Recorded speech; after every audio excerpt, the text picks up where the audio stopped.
Mesdames, Messieurs, bonjour. Frédéric Dan est pour vous servir, journaliste, écrivain. Je vais parler en français car c'est ma langue maternelle. I'm sorry for English speaking people, but... Le son est dans les... Le son, Gilda Bonnel, directeur de l'agence CIDIES, grande agence de communication, qui me fait la remarque qu'il n'y a pas de son au haut-parleur. Le son est dans vos oreilles. Il faut mettre les earphones. Voilà, vous les avez. Tout est bon pour vous? Everything is okay for your ears? Merci. Débat sur la forêt. Vous allez me dire quel rapport entre la forêt et la viticulture et le vignoble. Ben, c'est justement l'objet de ce workshop. On va voir ça avec Stéphane Allaire. Vous êtes président de Reforest Action. Laurent Boileau, président de NC, et Frédéric Dufour, président de Ruinart. Stéphane Allaire, donc c'est bien une société, pas une association. En France, on a tendance à considérer que le bien est forcément associatif. Vous êtes donc président d'une entreprise. Petite question avant tout, vous allez nous parler, je sais, d'agroforesterie, de corridors écologiques. Ici, là où on est, l'Ouma, c'est un bon corridor écologique. Les arbres sont utiles. On est sur quelque chose qui ressemble à un milieu naturel ou pas encore? Je crois qu'il y a un vrai effort de fait en tout cas. Après, je ne connais pas assez bien le site pour pouvoir t'en parler plus longuement, mais en tout cas, c'est clairement la tendance aujourd'hui de vouloir associer le végétal avec le minéral, de vouloir réintroduire la nature dans nos écosystèmes urbains. Et que je crois que la tendance qui est d'isoler l'homme de la nature via l'urbanisation a fait long feu et qu'on est passé maintenant à un rapprochement de notre condition d'être humain avec notre écosystème naturel qui est les arbres, la végétation, les animaux. Et il y a un vrai effort de fait ici. Oui. Bien voilà, on a démarré par un vrai édito de plateau télé, merci. Ne plus séparer l'homme de la nature, c'est valable aussi en agriculture. J'ose faire le lien entre des cognacs, des champagnes et le monde agricole. Laurent Boileau, peut-être? Oui, enfin c'est évident. D'ailleurs, c'est la planète qui porte l'agriculture et la viticulture. Et c'est évidemment des viticulteurs et des agriculteurs. Donc c'est tout cet écosystème qu'on veut faire vivre ensemble. Et c'est très intéressant d'ailleurs de voir sous l'angle de la forêt, qui pourrait être un petit peu inattendu, et de voir comment la forêt ou l'écosystème forestier peut s'appliquer donc à nos métiers viticoles. Alors comment ça s'applique chez vous, Frédéric Dufour? Quel rapport y a-t-il entre un vignoble champenois et la forêt et des arbres? Pas mal de choses ont été dites en introduction, mais je voudrais peut-être quand même y revenir. Ça fait longtemps qu'on travaillait sur les aspects de biodiversité, avec toutes ces certifications qui existent. En Champagne, on appelle ça la viticulture durable en Champagne ou la haute valeur environnementale. Donc ça, c'était fait depuis très longtemps. Mais on a pensé qu'il y avait un moment, il fallait aller un cran plus loin, comme ça a été dit encore une fois. Je voudrais citer deux faits qui nous ont poussé à aller beaucoup plus loin et plus vite. La première, c'est que la Champagne en moyenne a pris plus de 1 degré sur les 30 dernières années. Alors on peut se dire, bon, comme beaucoup de gens peuvent se dire, 1 degré, c'est de température moyenne, effectivement. Et ça transforme complètement la maturité de nos raisins et la façon de faire nos vins. Donc ça, c'était un choc quand même pour nous, de plus en plus grand. Et puis le deuxième, qui est peut-être encore plus symbolique, c'est avant 2003, en Champagne, depuis que la Champagne existe, ça fait longtemps, il y a eu une seule vendange au mois d'août. Et on était sur septembre, voire même octobre dans le passé. On en est à la 6e depuis 2003. Une avant, 6 depuis, probablement 7 avec celle-là, puisqu'elle s'annonce être fin août. Et donc, indéniablement, c'est exponentiel. Enfin, ce réchauffement et cette problématique est exponentielle. Et donc, on a voulu aller un cran plus loin. Donc, c'est comme ça qu'est née cette idée, qu'on n'a pas inventée, qu'on est allé voir chez d'autres, dans d'autres régions, qui étaient peut-être un petit peu plus avancées que les nôtres. Et puis, c'est bien sûr la rencontre avec Stéphane et Reforest Action, il y a 2 ans, pour être très précis, et de se dire finalement, une des voies que l'on voulait essayer, c'était la vitiforesterie, donc de remettre des arbres en Champagne. Voilà. Et remettre des arbres sur un sol agricole, est-ce que c'est pas anti-économique? Est-ce que ça réduit pas le rendement? Parce que si vous mettez des arbres, vous faites de l'ombre. Si vous faites de l'ombre, le rendement photosynthétique diminue. Laurent Boileau, on calcule ça? Alors, il faut qu'on calcule beaucoup de choses, mais je voudrais revenir en fait d'abord aussi à la jeunesse de ça. Alors, je ne suis pas un spécialiste, donc je voudrais en fait mêler l'intuition, la rencontre avec les spécialistes et puis après la mesure. L'intuition, je voudrais faire deux repères. Le premier, c'est un livre qui m'a beaucoup inspiré, qui s'appelle La vie secrète des armes, Peter Wohlleben. Et il y a beaucoup de choses hyper intéressantes, donc la communication racinaire. Et puis il y avait aussi, à un moment donné, cette allusion sur le fait que dans 1 mètre cube de terre forestière, il y a autant de microbes, de bactéries, que de personnes sur la planète. Donc il y a un sujet extrêmement intéressant aussi, et comment peut-on aussi l'associer à la viticulture. L'autre, je dirais, inspiration, intuition, c'est quand, invitant Stéphane Haller pour la première fois à Cognac, sortant de son train, je te cite Stéphane, « Quel désert de vignes !» Voilà, je trouve ça très intéressant de se dire que voilà ce qu'on vit aujourd'hui. Donc on a besoin d'aller au-delà. Donc l'intuition, c'est de se dire qu'on peut certainement, par apport agroforesterie dans nos vignes, eh bien, changer la qualité des sols.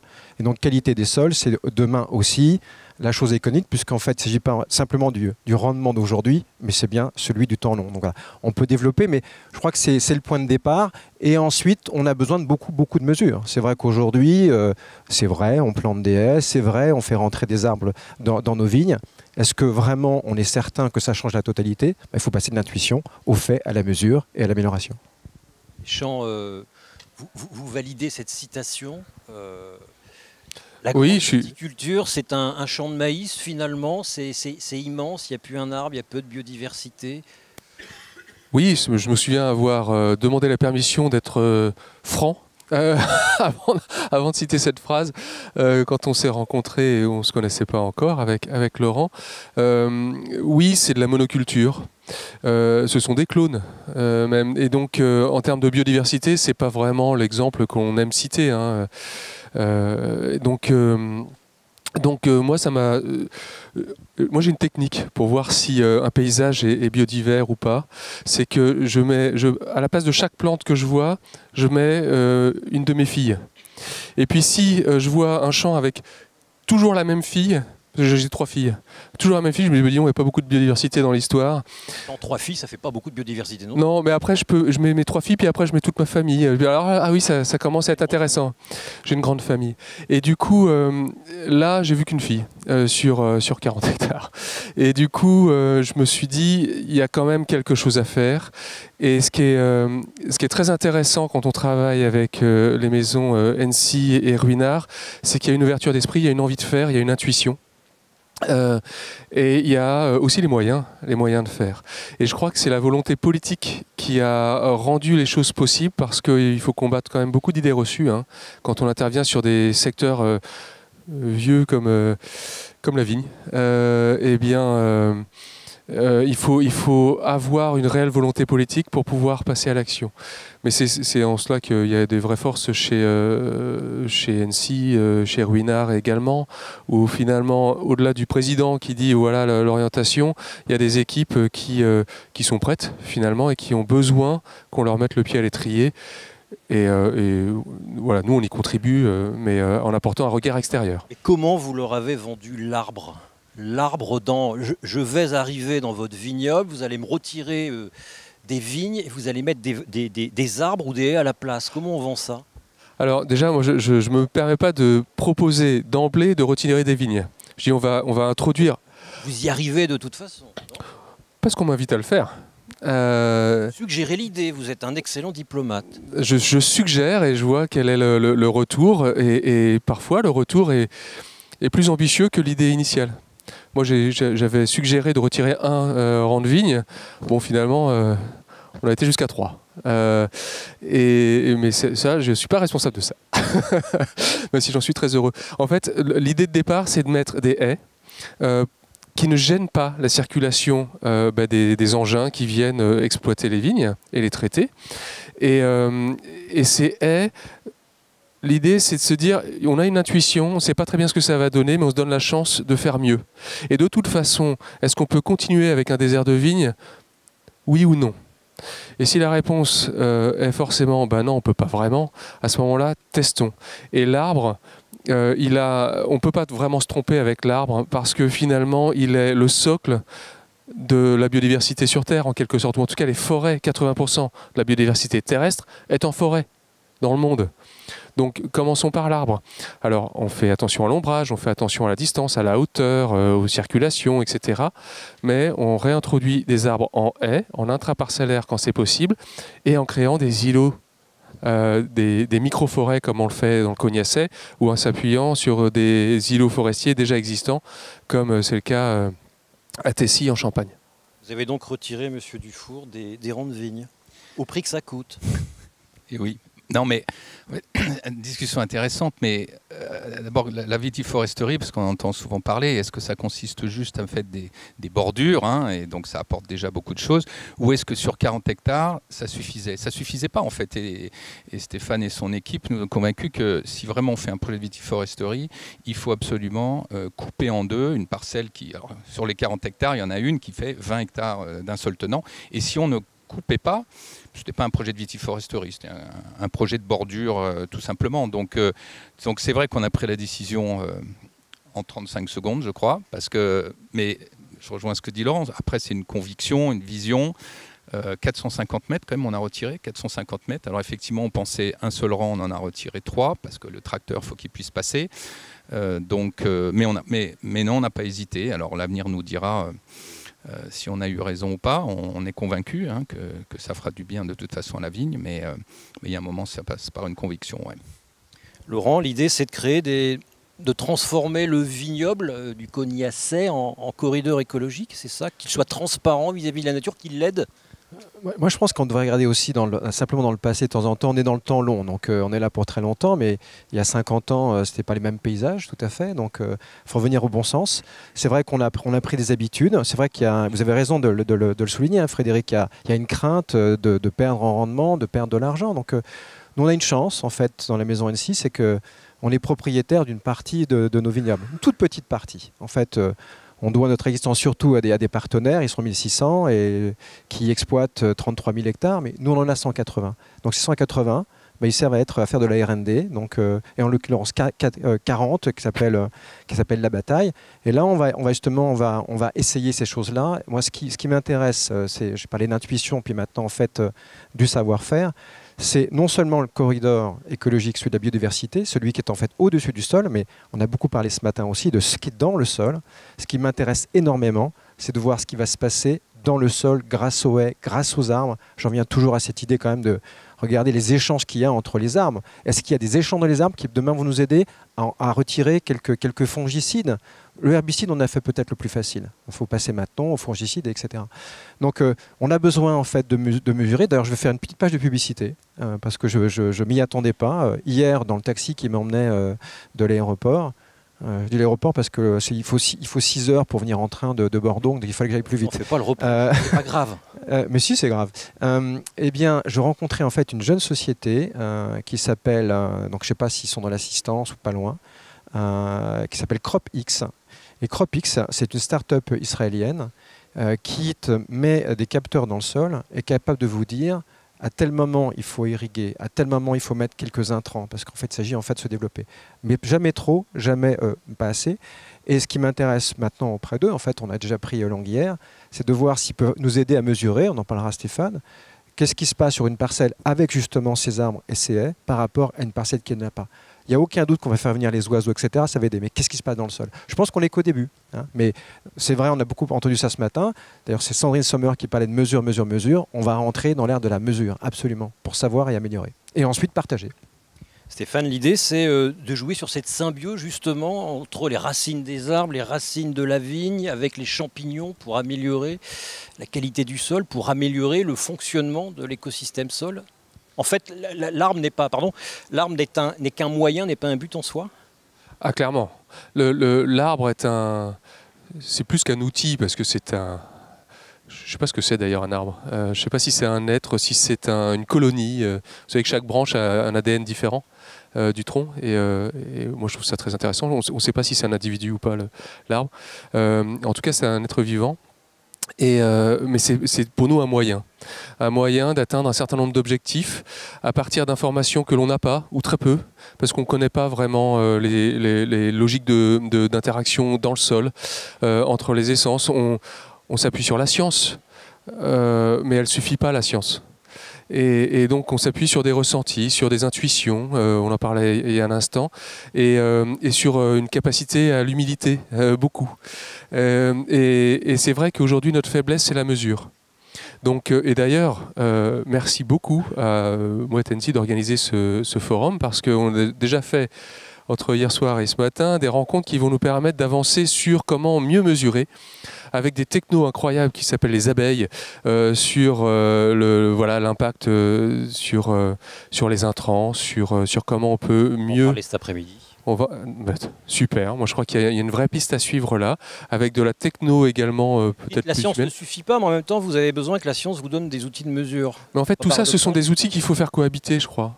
On a besoin de la science pour les quelques connaissances que l'on a, je dis quelques, je ne veux pas être insultant envers les scientifiques, mais force est de constater on le dit tous, les sols on ne les connaît pas. Donc on a besoin de cette science pour savoir, pour faire le moins de bêtises possible, et puis pour la mesure. Mais la mesure, moi je ne crois pas à la toute technologie. Je crois qu'il faut quand même s'appuyer sur la résilience et sur la capacité des observations des écosystèmes naturels pour nous donner un maximum d'informations. Encore faut-il savoir les observer, ces écosystèmes, encore faut-il avoir le regard, avoir des personnels bien formés. Comment on fait, Monsieur Dufour, avec... vous avez des terres en propre et puis vous avez des terres qui ne vous appartiennent pas. Je n'ai pas la proportion, mais je suppose qu'elles sont majoritaires. Comment on fait pour convaincre d'autres viticulteurs que vous les obliger contractuellement à vous suivre? Ça se passe comment? C'est un chantier, c'est passionnant. Non, on n'oblige pas. Bon, d'abord, c'est tout le sens de ce projet, c'est d'abord de le faire chez soi pour apprendre, comme on l'a dit là longuement. Pour être exemplaire, vous avez dit pour être exemplaire ou démontrer que ça peut marcher et sur quels aspects, parce que finalement, si on se pose aussi la question de quels objectifs, il y en a plusieurs de nature différente, parce qu'on a de ramener de la biodiversité, ça on l'a dit plusieurs fois. Il y a aussi, bon, je crois que ça a été dit aussi en introduction, d'atténuer le réchauffement climatique, qui pour nous, on est la région la plus au nord dans le monde. J'ai cité une anecdote, quand on a planté la haie au nord, nos équipes nous ont tout de suite dit « Ah mais c'est génial, parce que là, les 4 rangs de vignes, les premiers, sont toujours affectés toutes les années, parce qu'on a un vent chaque hiver. » Et ça paraissait une évidence, et on a presque envie de dire, mais alors pourquoi on ne l'a pas dit avant, pourquoi on ne l'a pas fait avant? Donc il y a des évidences comme ça qui arrivent relativement vite. Donc c'est d'abord de faire un projet exemplaire. On a déjà, donc on n'a pas complètement attendu la fin, on a déjà embarqué 2, parce que vous trouvez toujours des early adopters quand même, des gens qui finalement comme nous ont envie d'essayer des choses nouvelles. Donc on en a trouvé 2 dans nos viticulteurs, alors c'est peu dans le nombre total, mais qui ont commencé l'aventure. Donc on a démarré l'hiver dernier, et puis on va l'étendre. Donc nous, ce que l'on propose, c'est à tous nos livreurs de venir avec notre savoir-faire, celui de Reforest Action, les moyens financiers, et de les accompagner vraiment les accompagner dans ces projets-là. Donc ça va mettre du temps, même la viticulture durable en Champagne, qui est quand même née depuis des années. On ne vise 100% de la Champagne qu'en 2029-2030. Donc vous voyez là, on est encore sur du temps long, mais on est convaincu que c'est notre rôle de le faire, et puis on a envie de le faire. Et on sent qu'il y a quand même une excitation incroyable, parce que là aussi, dans l'autre anecdote, c'est que sur une autre partie, on est contigu à de la prairie, et le jour où on a commencé à vouloir planter des arbres, on traînait sur la bordure, et on a eu l'agriculteur qui venait en courant. Donc l'équipe de Stéphane, j'étais pas là ce jour-là, mais l'équipe de Stéphane a eu très peur en se disant on va se faire engueuler parce qu'on passe. Et en fait, c'est l'agriculteur qui est venu et qui a dit mais c'est génial ce que vous faites, pourquoi est-ce que vous en mettez pas entre nous deux? Et on avait dans le projet évidemment de le mettre, mais on n'avait pas eu le temps de l'approcher, donc tout ça s'est accéléré. Donc il y a quand même à la fois une excitation, à la fois une crainte, évidemment, c'est nouveau, mais on est confiant qu'en tout cas on est au début d'une belle histoire. Pareil, Laurent? Tout à fait similaire. Je reprends le propos de Frédéric. Donc d'abord, on ne les oblige pas, il n'y a aucun doute. Et si vous connaissiez leur caractère et les générations, vous verrez bien. Donc il s'agit de les embarquer. Donc être exemplaire, c'est au sens à créer l'exemple pour montrer que ça fonctionne. Donc c'est ça qui est notre plan d'action. Donc D'ailleurs, on parle des sols vivants. Avant ça, on a fait d'autres choses aussi. On a la partie aussi zéro herbicide. On a montré que ça fonctionnait. On veut passer à d'autres stades. On a un sujet dans le Cognacet aussi qui s'appelle la certification aussi environnementale cognac. Fait que c'est du HVE+. Donc là aussi, on encourage beaucoup en fait les viticulteurs. Donc il y a, c'est vrai, ça a été mentionné ce matin, des accompagnements financiers parce que c'est des coûts supplémentaires.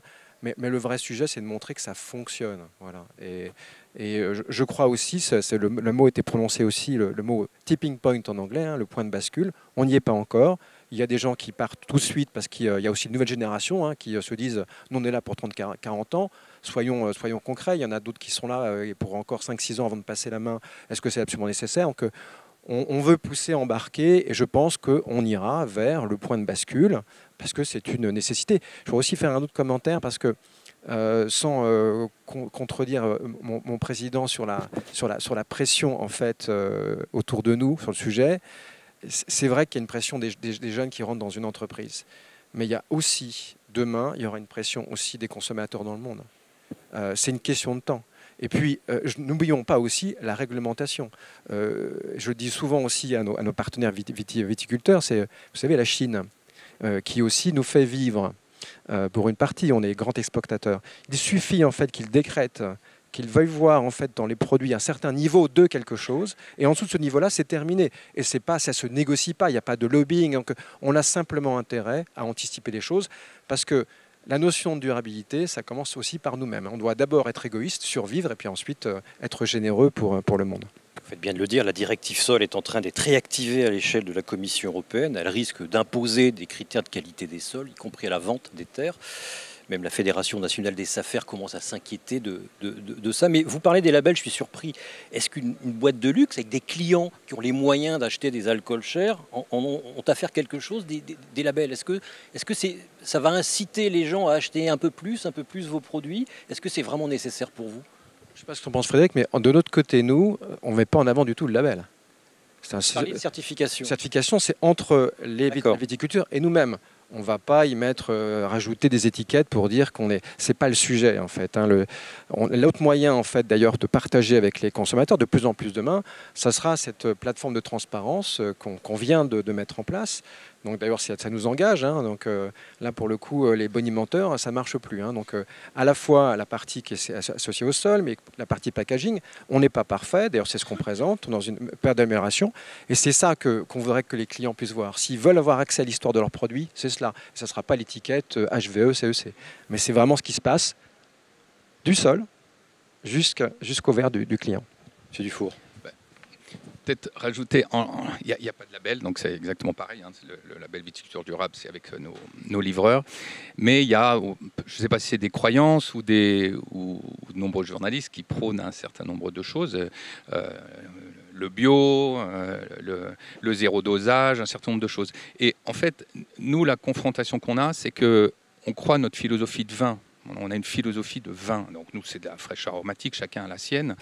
Et ce que l'on cherche, c'est à faire des vins qui soient excellents, avec les moyens à notre disposition. Et moi, j'ai plutôt envie d'envoyer un message positif ici, mais en Champagne, on a été dans une situation très difficile avec le climat pendant des années, parce qu'encore une fois, on est très au nord, beaucoup de pluie, beaucoup d'humidité. Et le réchauffement climatique, finalement, il est plutôt positif pour nous aujourd'hui, en ce moment. Donc, puisque ça apporte beaucoup plus de sucre, ça change un petit peu aussi l'équilibre de nos vins. Mais c'est provisoirement. Provisoirement. C'est pour ça qu'on est convaincus, provisoirement. Mais en attendant, on a une fenêtre d'opportunité. Et donc, on pense qu'on peut arriver à faire des vins qui, peut-être, vont avoir zéro dosage et vont avoir d'autres qualités grâce au réchauffement climatique, tout en gardant le style de nos vins. Et c'est ça notre espérance. Alors, non seulement c'est une espérance, je n'ai pas envie de donner de scoop aujourd'hui, mais on en est même convaincus. Et bientôt, on vous en parlera plus en détail. Le zéro dosage, moi, ça me va. Moi, les ultra bruts, ça me va très bien. Alors, par contre, faites attention parce qu'au beau XIIIe siècle, comme disait Manuel Leroy-Ladurie, les vignes allaient jusqu'au sud de l'Angleterre. En Pologne, on faisait aussi du vin. Paris était la région Île-de-France le plus gros producteur de vin en France. Vous n'avez pas peur de la concurrence des Anglais, ça va? On aime la concurrence. De toute façon, si c'est une concurrence qualitative pour alors justement, est-ce qu'il faut emmener la concurrence avec vous dans un partenariat?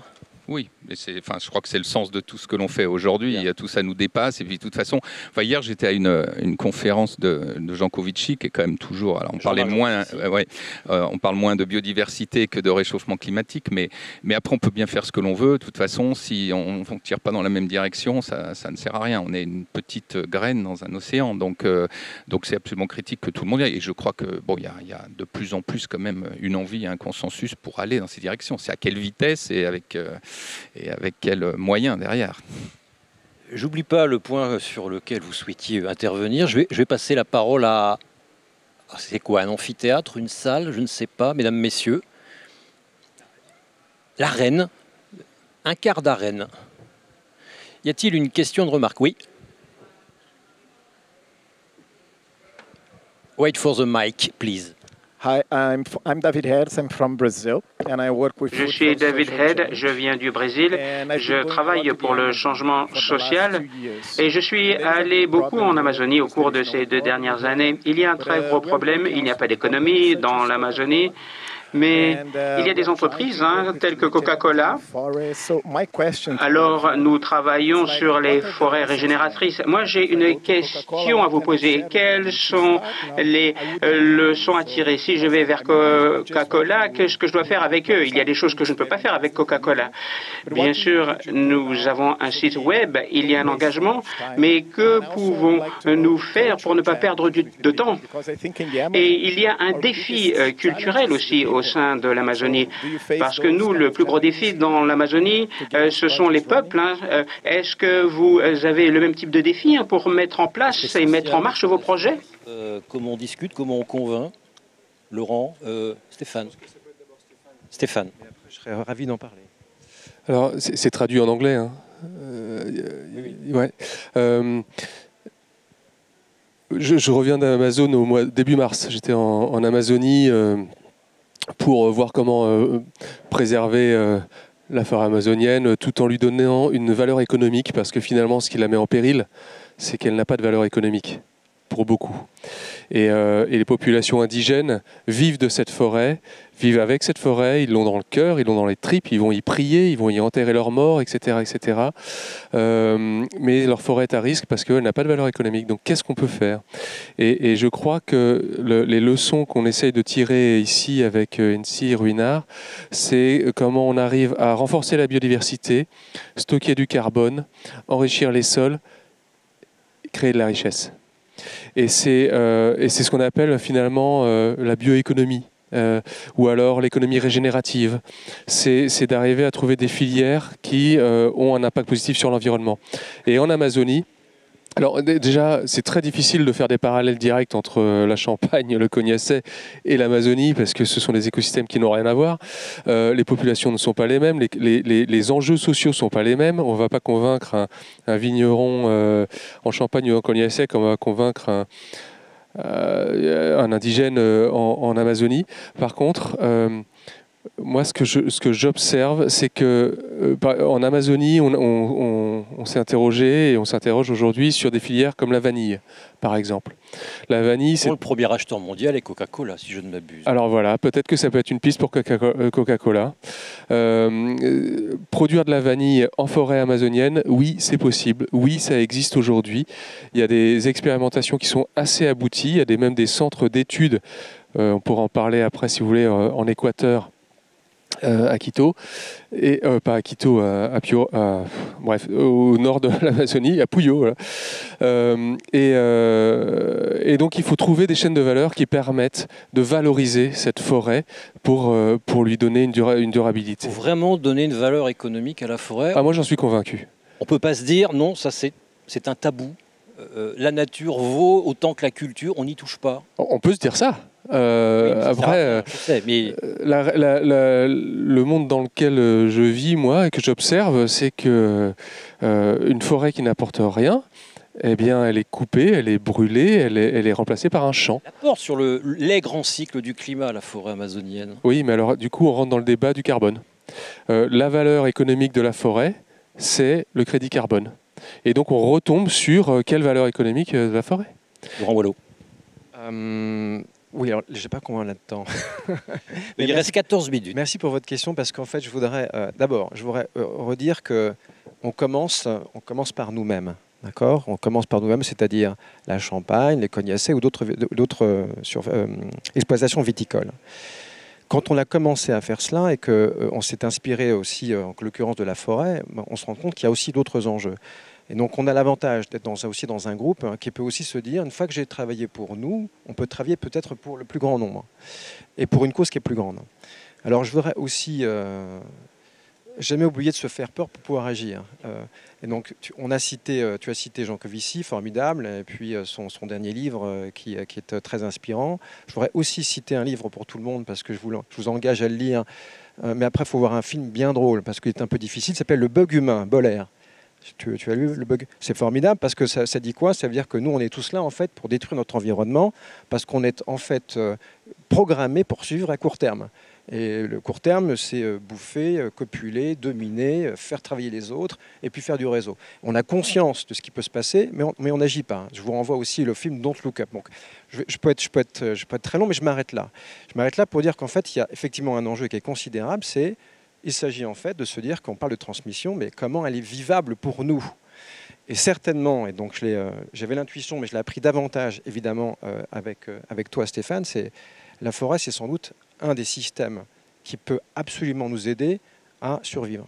Donc il y a cette notion, je vais être très bref aussi, de ce Thomas Kreuzer qui a fait l'inventaire des forêts du monde.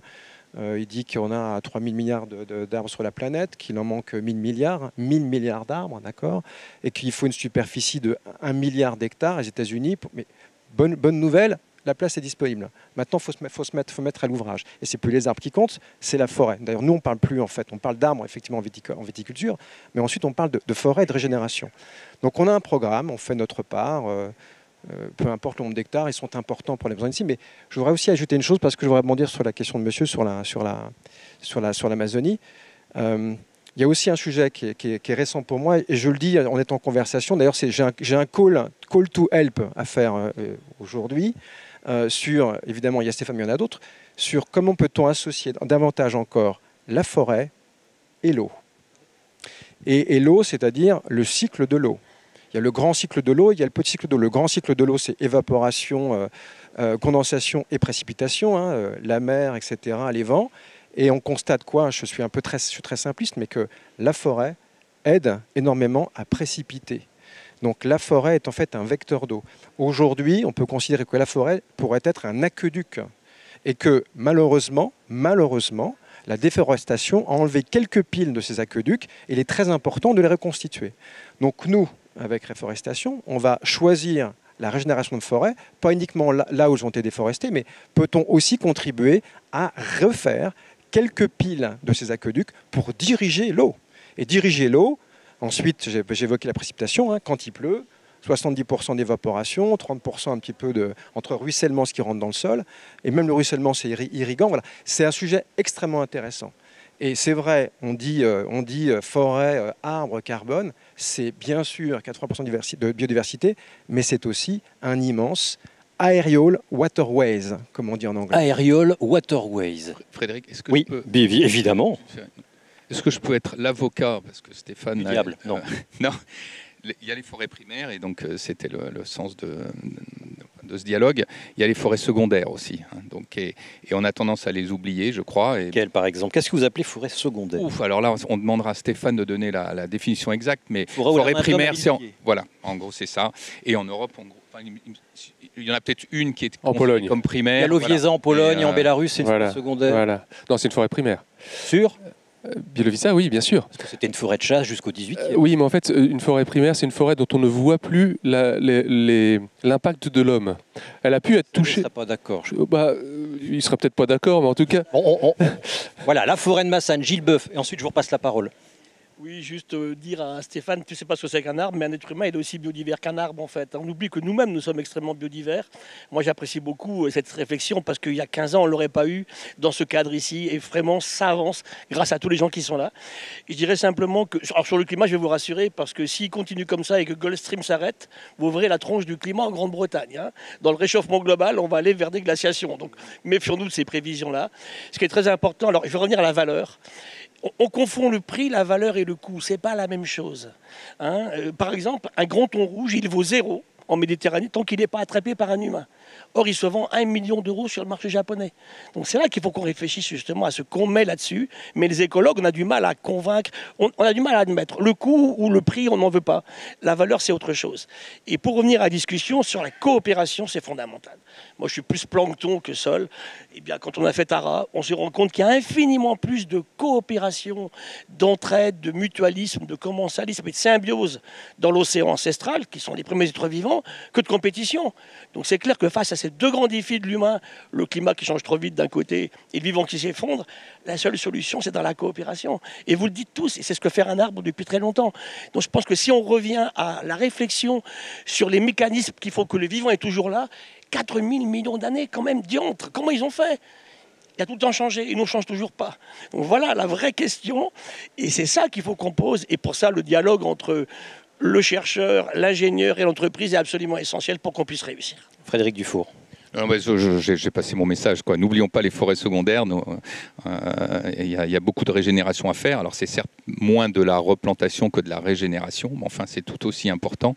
Et il y a moins peut-être d'écosystèmes vivants et de biodiversité, mais il y en a beaucoup aussi. Donc je laisserai peut-être Stéphane s'il veut rebondir là-dessus. Mais voilà. Donc nous sommes un avocat de la forêt secondaire parce que voilà, il faut s'occuper de tous les challenges. Et elle souffre beaucoup, cette forêt secondaire, en Europe comme ailleurs, où il n'y a plus de déforestation en Europe. Mais par contre, il y a une dégradation forte des forêts en France et partout en Europe. On y travaille avec Frédéric sur le Portugal, sur le Royaume-Uni, sur la France.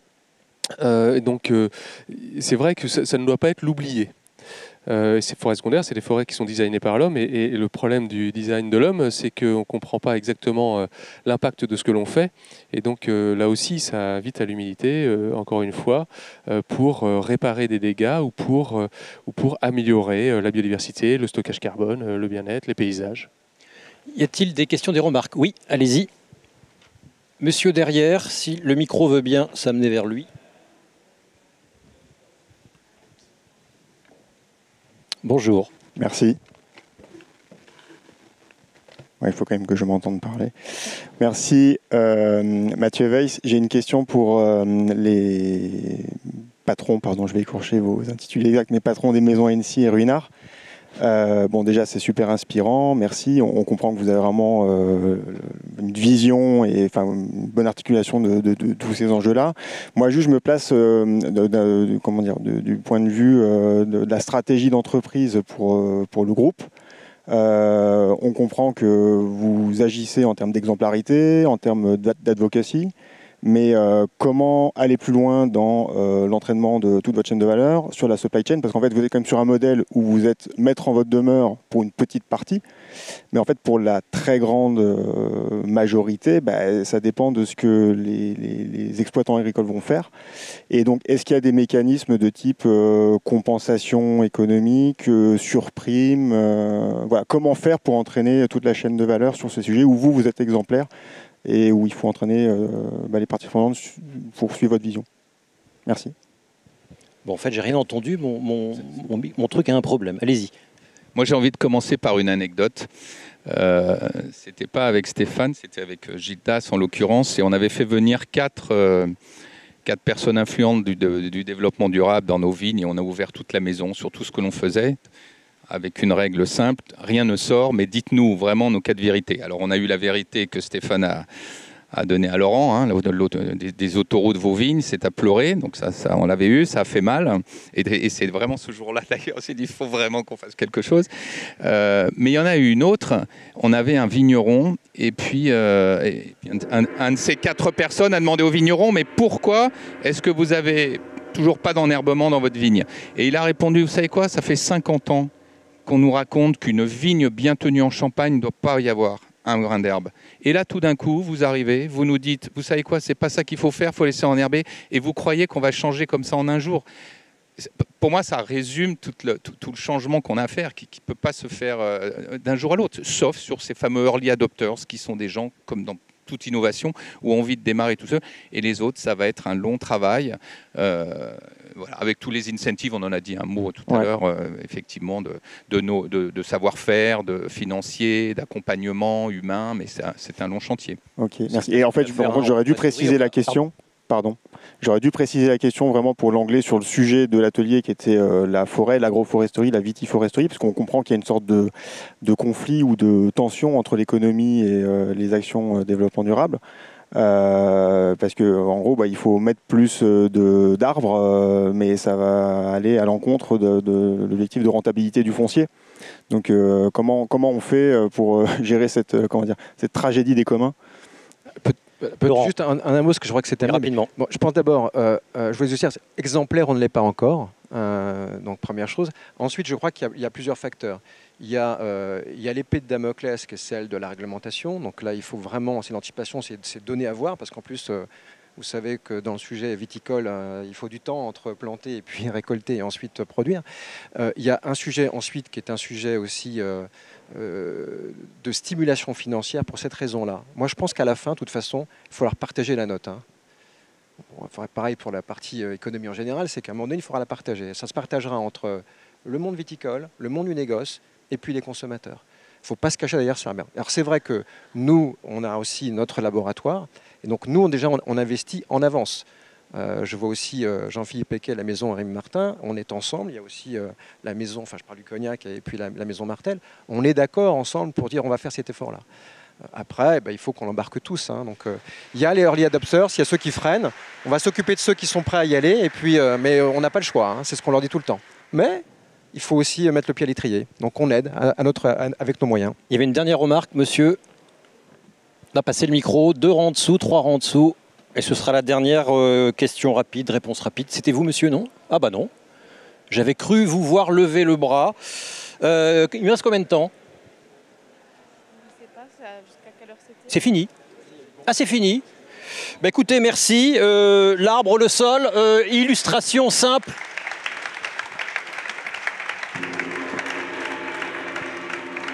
Illustration simple que le sol est un puits de carbone, mais aussi un réservoir à eau, grâce notamment aux arbres.